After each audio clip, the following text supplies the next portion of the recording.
I'm gonna do this video just for click. I'm clicking it onto another video, but I do a short about this. So people are bitching now because of Starbucks prices.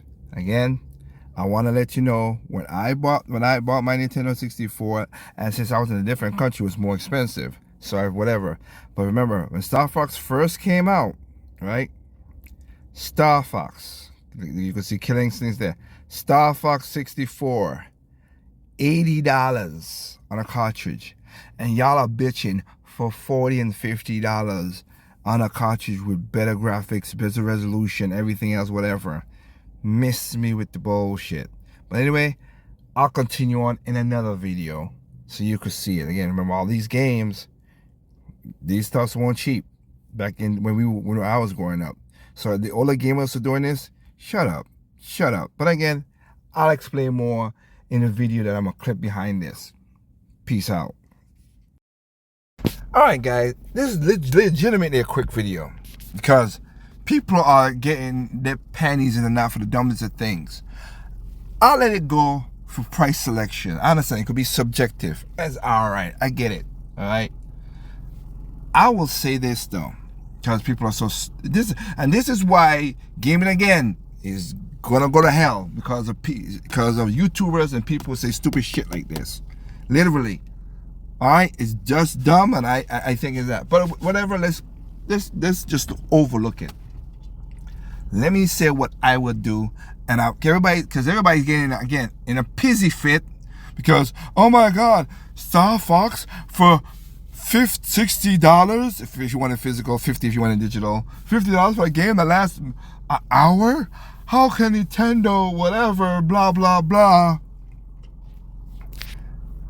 Nintendo is crazy. Are you okay? Are you crazy?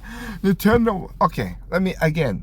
So let's break this shit down quickly, and that's why I said a quick video. Y'all will play an always online game where really there's no story. It's up to people to keep it up and whatever.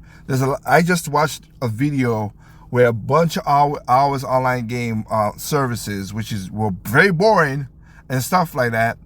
You had to pay a certain amount of money to get into the service. Some were free, some was not. And then they shut the service down in 7 months. So you pay $60 to get the game, and they shut the service down in 60 months. That's not something you should make a big fuss about. Oh, no, we should not do that. And then, when you get broken and crappy games, you pay $60, again, quote unquote, and then you put DLC and all the stuff that these gamers wanted in it, and it's still broken game, Starfield, and of course Dragon Age, and not Dragon Age, you know what I'm talking about, that the game from Fallout 86, that kind of situation where they had dynamic rain weather, where the rain falls upwards instead of down and all that dumb shit. You paid all that money. You don't get a physical game. You get a disc. You get a paper disc in a box. But that's not a problem.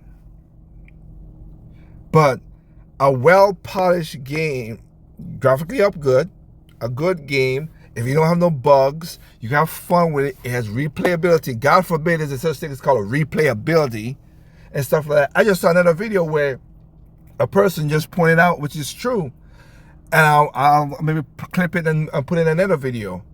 Like Shredder's Revenge, Marvel Invasion, Shooter Range 4. People always talk about, oh man, these are great, and they're all great games.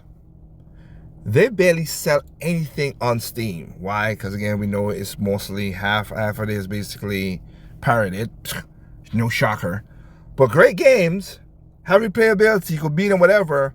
They're selling for $40, $50. Nobody has an argument with that. But again, Steam, people don't buy it.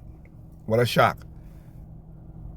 For the person on the screen and whatever, his name is Moogie, whatever, I don't give a damn. Point taken is this. You got a problem with Star Fox game. You said it again. You're older game like me. Yes, I feel bad I gotta play the game over again, but I have no problem because again, there's a lot of you damn Nintendo fans who say, "Oh man, Nintendo, bring back these classical games." And then when Nintendo bring it back on the online system, y'all bitch and moan about it. Oh, we don't want it on online. Remember I did a video with the Fire Emblem with the real life wizard, who they gave you the game and you could play it anytime you want, but I didn't make him happy. Now they're giving you a remake of the game, which the Lazy Wizard said. I wonder if you're gonna do a video about this.